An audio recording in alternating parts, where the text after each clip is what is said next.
What's up, guys? Podcast for cycle number 2 coming up. We got video and audio. We're going to try to link this together. Keep it short and simple for you guys, but we want to give you guys kind of a brief overview of what to expect and what to look for on this next cycle. So I'll talk about the kind of the general overview plan, and then I'll hand it off to Brittany, and she'll be talking a little bit about the nutrition side of things, and then also the gymnastics sides of stuff that you guys are going to be seeing in this. So just finishing up our first cycle, the focus was on fixing left to right imbalances and kind of getting you guys healthy again. Were we trying to still do CrossFit? Like, yeah, absolutely. Were we still trying to do lift some heavy weights? Like, yeah, absolutely. And that's one of the big things I'm going to cover talking about this next cycle is that we are CrossFitters, and our goal is to do really well in the open. It used to be that we could kind of get away with the open was kind of like a give me, all right, and all you were preparing for was regionals. Well, it's not that way anymore. Now it's like the open is the regionals, and if we look at the data that's been put in front of us from the last 6 years, this will be the 6th year, I think, of the open from 2011 until this year. It comes down to, can you breathe? That's really what it is. So Can you breathe? Do you have gymnastic skills? And then are you strong when you're breathing really heavy too as well? So it's no longer about us preparing for you guys to be in competition for 3 days and kind of like being jacks of all trade. It's very specific, and we can kind of dial that in. So talking about the second mesocycle, we are going to be biasing towards the strength stuff. Now, when I mean biasing towards the strength stuff, what I mean by that is that we are going to be getting what I like to call CrossFit strong. Okay, CrossFit strong means, are you strong when you're breathing really heavy and the wizard is starting to come in? We call the wizard, when I was in the military, when you would work really hard or you were going through basic training or stuff like that, you start to see the stars, and that was the wizard dust. And so when you see the wizard dust, that's when you know that you're going to that place. Is that the same wizard when you're doing clean and you're about to pass out right before the jerk? That's it right there. It's a wizard. The wizard's making a visit to you. And you guys need to be able to lift heavy when you see that wizard dust. So just some stuff. I was going over some data from the last, or since the Open started, and I wanted to break this stuff down to you guys and give you the why behind we are going to be doing what we do in the strength cycle coming up. So in 2000, we've had 31 workouts since the Open started in 2011, okay? Out of those 31 workouts, if we break it down year to year, from 2011, there was 0 strength workouts in the Open. In 2011, everything was pretty light. Everything was pretty gymnastic. It was all about, can you breathe and can you move? What is your engine like? In 2012, we had 12.6, which had a 165-pound and a 210-pound snatch in there. Those were heavy at the time in 2012, or 12, I would say. But with that being said, it was 30 reps of each snatch. So we're still talking about high repetition at a heavier percentage weight. Okay, so you still had to be able to breathe, but lift heavy loads at the same time. 2013, we had the repeat from 12.6 from the year before. Still, we're looking at 60 snatches at a higher percentage. I would say even if you threw that workout in coming up in this next year, those are still pretty higher percentage weights, and you still would have to be able to do a ton of rep at your higher percentages. 2014, you had the 14.3, the deadlift workout. That was where it was ascending deadlift ladder. It went all the way from 225 to all the way up to 365, which I'm not sure if any people got to. I couldn't really remember, but bottom line is that we had a 275 deadlift in there for the guys with 25 reps, a 315 at 30 reps, and if you made it to that 365, you had 35 reps in there. So we're looking at over 90 reps of deadlifts at a pretty high percentage, coupled with box jumps at the same time. And so you were breathing heavy when you were having to lift these weights. 2015, 15.4 had 185-pound power cleans and handstand push-ups with that new handstand push-up standard. So with the cleans, it ended up being, again, over 40 reps of power cleans at a pretty higher percentage. I don't know if I would consider 185 to be a heavy power clean, but when you're coupling it with handstand push-ups with a brand new standard and you're moving pretty fast back and forth, it does become a heavier percentage clean. But again, we're looking at over 40 reps there for most of the people in the world that went to regionals. 2016, last year, 16.4, this was kind of the tricky one, for me. 16.4 had deadlifts in it, 55 deadlifts at 225. That's not a heavy deadlift at all. 225, 155, that's not heavy. But for some reason, that deadlift gave more people problems than I've ever seen in my life. And it was just because the sheer number of reps. 55 reps turns that into a muscle endurance thing, not necessarily a muscle strength thing. Yeah, if your 1 rep max is way bigger, then it's going to help you with that. But I saw people that had over 500-pound deadlifts dying on those 225-pound deadlifts because their muscle endurance wasn't there. And this brought up another issue for me too as a coach and a programmer, is that those deadlifts were at the beginning of the workout. They weren't after doing handstand push-ups and wall balls, and all of a sudden there was a 225 deadlift at the end and it was giving people problem. It was right off the bat, right at the beginning, people were getting smoked. That tells me that we need to work more on muscle endurance than we do on strength. 16.2 was the heaviest workout that we have really ever seen as far as technical lifting goes, and that was the ascending ladder of squat cleans with toes to bar and double unders. If you were planning on going to regionals, you had to make it to the 315 bar and hopefully finish that as well if you wanted to be one of the top guys in the world. Again, you guys, by the time anybody reached the 315 bar, they had accumulated over 48 reps of high percentage squat cleans. So you see where we're going with this. It's not about 1 rep max lifts. Yeah, that stuff is important, and that stuff's important for us to find out so that we can program in percentage work for everybody to give you guys relative intensity to your workload. So for example, if I were to program for myself and say, hey, I'm going to do some power clean and jerk and 400 meter runs today at 275. Yeah, that's a pretty high percentage for me. But if I had somebody else working out next to me that their power clean is a 345-pound power clean, that's not a high percentage for them. So what I'm going to be doing in this next cycle is taking your guys' 1 rep maxes and being able to program percentage work into our workouts. So it's not just about us being strong, but being strong under fatigue is the big thing that we're going to be focusing on in this next cycle. Yeah, definitely. Something to add there. I'm excited to go through that. I remember doing the open workout with the cleans in them, and at this point, I hadn't been CrossFitting a whole lot. That's not what I was spending a lot of my time prior to the open doing. I was spending my time lifting and trying to get stronger. And I think my max clean at the time was 205, 210.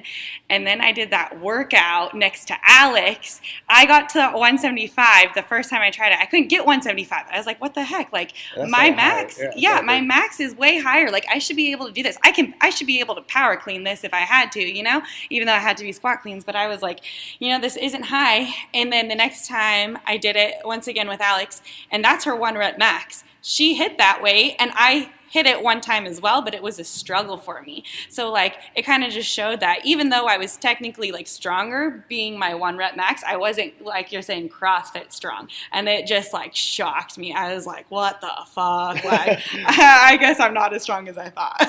Well, yeah, and that was one thing that Dave Castro even alluded to with this last workout with 16.2. He said, he goes, I don't give a crap about 1 rep maxes. I want you to be what we consider strong.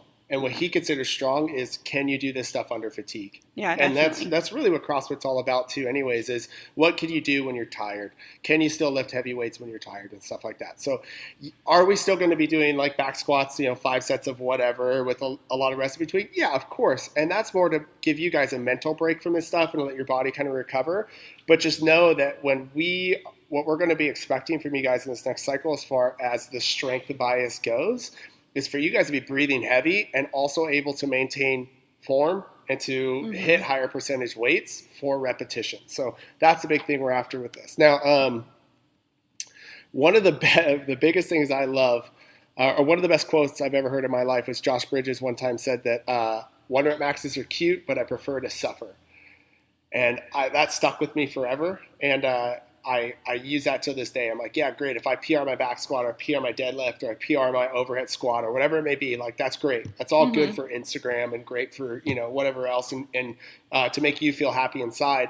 But where the true magic happens was yesterday doing Hope, and just dying during that workout for 1 minute. How fast can you go? Today, oh my God, me and Reed and Brittany did the 1 mile run and then the 5K row afterwards. And that feeling of suffering on those last 1,000 meters or whatever it is on the 5K row, that's where the magic happens. That's where we see adaptation and change. So those are the big things I want you guys to really focus on.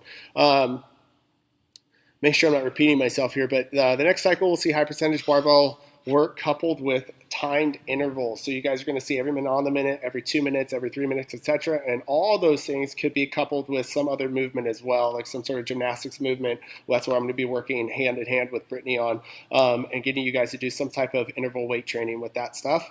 The overall volume, you guys, will be about the same as what you saw in the last cycle, but because we are going up in percentages in our barbell work, that's going to be a heavier hit on the central nervous system.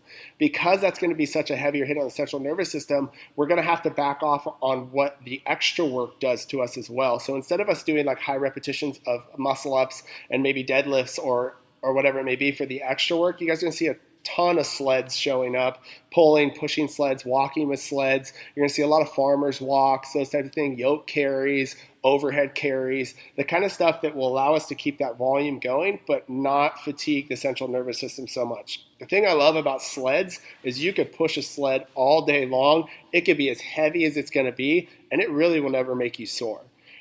The cool thing about a sled, too, is it's almost every single movement you could possibly think about. Pushing a sled, it's a pistol, it's a squat, it's a burpee, it's a press, it's everything, right, in one movement. You're using one leg unilaterally, having to go right to left. Sometimes your hands are in tight, sometimes you're pressing your hands away from you, so you have stabilization of the shoulders, etc. And then we're going to be doing some cool stuff with some farmers walks in there, too, as well, to get your guys' grip strong. We're also going to be doing some things, and you guys are probably going to hate this, with deadlifts, where I'm going to force you guys to be doing the overhand grip with no hook grip too as well. Oh gosh! Oh, so that you guys, I had not heard about that yet. Yeah, so that we start to get that grip strength to be a little bit stronger. Obviously, that's going to transfer over to everything else we do on a pull-up bar with toes bar or anything like that. Brittany is going to be also programming in for you guys during our warm-ups. Some more gymnastic stuff too as well, where we're going to start to dial in body positions that we need to be in. So I'll let Brittany kind of take it over from here and talk about what she's going to be doing in this cycle. Yeah, guys. So far you've seen a little bit of a glimpse of the gymnastics warm-ups. And so I kind of wanted to give you guys a little outline of what you guys can expect throughout the season here. So obviously coming from a gymnastics background, like super big on just shapes, right? Like I think gymnastics is really great and had really helped me out, not because like I could come in and just do like kipping pull-ups or handstand walks, but it transferred over to CrossFit where like I just understood my body so much and like where it was in the air while I was going through different planes. And because of that, I was able to make corrections quicker than the average person. So we're gonna start with just the basics, like I said, that hollow body shape, that arch shape, and that straight body shape. And then I wanna challenge you guys, like I know that you guys have all done these shapes, probably a lot. I wanna challenge you guys a couple different things here. One is you should be able to first hold those movements statically for up to a minute without breaking. And so I'll go ahead and you'll see that hollow some more. And if anyone has any questions on like what these shapes look like or what they should feel like or what other exercises you can do to strengthen that, like please hit me up and I'll give you some extra stuff to do. But realistically, like I would love you guys to be able to hold it for up to a minute. And then once we get that, then we can go ahead and start making it more dynamic, start moving around a little bit, and then also putting it on different planes. So instead of just like your handstand hold is like essentially like a hollow body hold on your hands, but we can start moving that so where you're at a 45-degree angle against the wall, and that's going to make it a whole lot harder, obviously, than just laying there on the ground. But while you guys are doing this stuff, like start getting that body awareness. Like the pointed toes is not just for like beauty. Yes, when you do gymnastics, like competitively, of course it's about like the beautiful factor, but it's also going to help your body stay overall tight. If your toes are pointed, most likely your quads are squeezing and your legs are straight. So that's kind of why we do that, and that's why we make our gymnasts do that as well. But just knowing what it feels like to have pointed toes and what it feels like to have your toes together, your quad squeezing, your butt squeezing, all these different things is going to make it a whole lot easier when you start doing those butterfly butterfly pull-ups or when you start doing the muscle ups on the rings, and I'm like, hey, like, you know, in the back portion of your swing, like I need you to, you know, reach your toes back a little bit more. Well, if you don't know where your toes are because you've never thought about it before, you're like, well, what the fuck? I don't understand what that means. Yeah, for sure. So getting that body awareness is really going to help out. Like I see so many people do like handstand walks and their legs are all over the place, and I feel like most of the time it's just because they have no idea what their legs are doing. So I challenge you guys to do that. After we get through all that static stuff, then we're going to go ahead and we're going to move it to being upside down more, looking at handstands, being comfortable doing handstands, going down into that head position for handstand push-ups, and putting it on different kind of things. This, I didn't even know this. I didn't see this. I guess I don't look at my Instagram that much, but I keep on seeing people post them doing handstand push-ups on the rings. Is that supposed to be at the games? Is that something that he actually put out there? Yeah. I had no idea. I was like, why is everyone doing this? I was so stoked because we put in the warm-up a couple weeks ago. Reed, I had a demo. Yeah, and it was before, and I was like, I'm the smartest man out there. They're doing it at the games. I thought about it. It's going to happen. Like, yes. Yeah. So that's super awesome. So seeing some things like that, you know, putting it at all different levels, I definitely want to start doing that for you guys and make it scalable. So like, you know, obviously you're going to have people are on different levels. Some people aren't comfortable being upside down. So I want to give you guys different scales so everyone can get comfortable going through those movements, even if it's not that RX. After we start getting upside down, then we're going to start moving things over to the bars, getting that hanging, that body awareness on the bars, going back to that arch and hollow, and feeling what that feels like on the bars. And then after that, kind of finish up with the rings. And while we're doing all this stuff, I'm going to sprinkle a little bit of everything else in here or there, but there's definitely going to be that focus. So like when I say that, I mean like last week we did some body shaping stuff, but we jumped up on the bars and we started hanging on the bars and moving through that way so that we get a sprinkle here and there. We're not just doing all straight body shaping and you're like, oh God, here it is again. People are having problems with that turn on the bar. I remember watching it. Yeah, definitely. And that's like a body awareness thing right there. Understanding what part of your body needs to turn and not just swinging and like going crazy. And that'll transfer over to obviously when you guys are on the rings and stuff like that and understanding where the hip needs to come through or how to swing the feet through, etc. Exactly. And because this is CrossFit, like all this stuff, obviously, like it transfers over. We can talk about the jerk, how you go shoulder to overhead, and just like a handstand, like you want everything to be in line. You want those hands, those shoulders, and those hips to all be in line, just like your handstand. So that's kind of where we kind of see it in CrossFit or in lifting, and just like in everyday life. Like think about how many times like you go through like that hollow arch shape. Like when you sit up from anything, you're gonna go through that hollow shape. When you're like pulling your shirt off, you're gonna kind of go through that arch. So we go through it in everyday life. So really just trying to strengthen you there. So that's kind of the whole gymnastics side there. So if you guys have any questions, obviously, like I said, hit me up. There's so many videos out there. I can send you a ton of stuff. Awesome. Yeah. And on the nutrition side of stuff, you guys too, Brittany just redid my nutrition plan, and my carbs went through the roof, and I couldn't be happier. So tell me why that happened. Yeah, definitely. So going into it with Wes, like I kind of I wasn't quite sure like how much you were eating already, and I knew that we were just going through this phase where we were really working on inflammation. Wes is just coming back obviously from his injury, so I didn't want to like totally start him off with, you know, a crazy amount of calories and a crazy amount of carbs or anything like that. I kind of just wanted to give him like a nice base and see what his body does and kind of communicate with him the whole entire time, trying to see, you know, like how he feels. So before, once we were done with that and we were moving on to the next cycle, I asked him, I was like, hey, like, how do you feel? And he straight up told me, which is awesome because like Wes has such knowledge about his body, but he was like, yeah, you know, like I need some more carbs. And obviously before, I don't know if I need them, but I want them. Yeah. And obviously before this, I had already thought, okay, we're going to come up to a strength cycle. Like we're going to be doing more. We're going to start putting in a little bit more volume here and there. Like I know that I need to feed him more. And Wes he is totally based off of performance. So I knew that, you know, like we aren't trying to cut weight or anything like that or put on weight. We're just doing this and just just seeing how his body reacts and changing it how we need to for that, which is really nice for me. And so I went ahead and I upped him on his carbs. Now, a big thing too is for him, he splits up his days, and if you don't, like you guys should be, I know that, if you can. Yeah, especially in this next cycle, guys, that's a great point Brittany brought up. If you aren't already splitting up your sessions, I highly, if you have the opportunity to do that. Split up your sessions in this next cycle. Make it 2 sessions. Whatever you want to do, it doesn't matter. Strength in the morning and gymnastics, or metcons and stuff at night, or whatever. I don't care, but give your body a chance to come down, feed, recover, and then go again as well. You'll be able to hit each piece with way more intensity. You'll feel way better the next day than doing all this volume in one big training session. Yeah, I know that sometimes that just has to happen because of the way our lives are, but if you have the opportunity, split this thing up for sure. Yeah, definitely.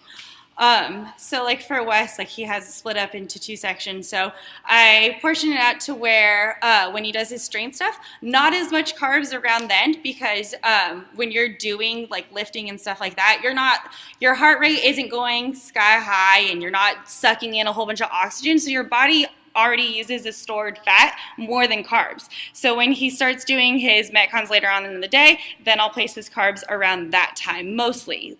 He still gets carbs throughout the day, but most of his carbs go more towards the metcon time. So if you are doing your own planning, then I suggest really doing that. And then from there, I want to quickly talk about like our protein, carbs, and fats, just looking into this. For your protein, for this cycle, would stick anywhere between like 1 gram to up to 2 grams, being on your size. It's going to be different for everyone per body weight. So if you're trying to put on size, you think like 2 grams per pound of body weight. Yeah. If you're trying to maintain, probably one gram of protein per pound of body weight. Yeah, definitely. And just because we're going to be tearing apart our bodies, and we need that protein in order to repair our bodies. And then for carbs, anywhere I say between like 40 to 60%, and that's really dependent on the person. Some people don't do good with a lot of carbs, and so that's really dependent on you. So I would say anywhere between there. And then for fats, I would say anywhere between 20 and 30. Once again, the times that you do your metcons, not a lot of fats around there, because that's going to slow down the absorption of the carbs, and we want those carbs in order to work out and put that work in for our metcons. And when you say 20 to 30 or 30 40, so if you're looking at your macros. You're saying per pound of body weight. For the 20 to 60%, I'm saying like in overall calories. I'm sorry. Yes. Gotcha. 20, 60%. Okay, cool. Yeah. Awesome.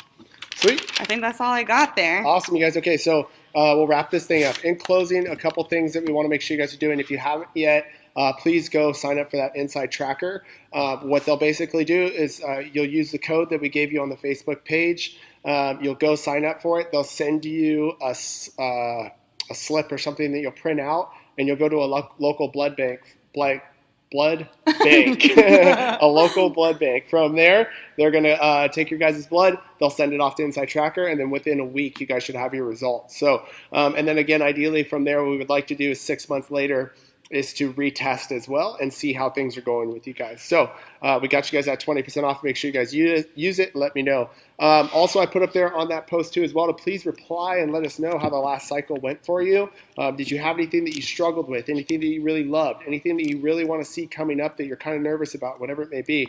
I need feedback from you guys, especially since a large chunk of our athletes aren't in-house. The only way that I'm going to be able to program for you guys individually and make sure we're getting the most out of this is if you guys give me feedback constantly. So be sure to scroll through that Facebook page. There's a few people that have already left comments, and leave a comment on how the last cycle went for you. Anything you have, insight for me or whatever it may be.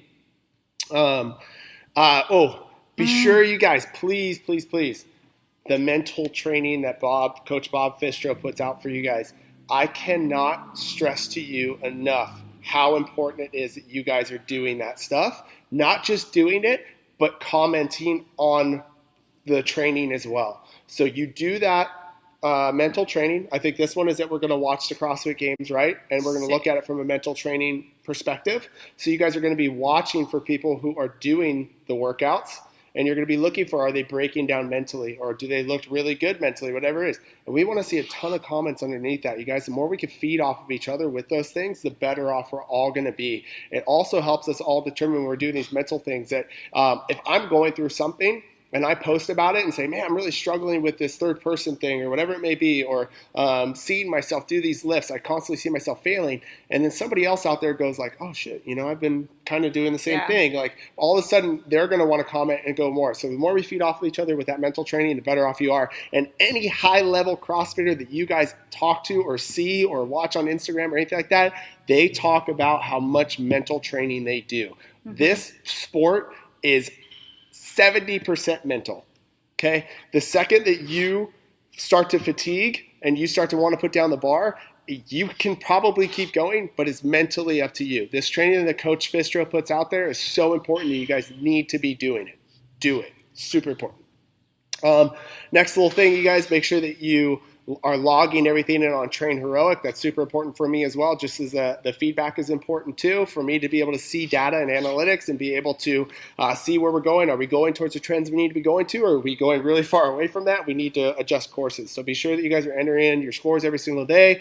And final thing, thank you guys so much for posting your stuff on social media. We really appreciate that. Tagging me and Brittany in it, tagging CR Comp team, those types of things. It just helps us get out there to more people and really helps us continue to do what we love to do, which is coaching people around the world. So keep those posting up, keep tagging us in it. Anything else?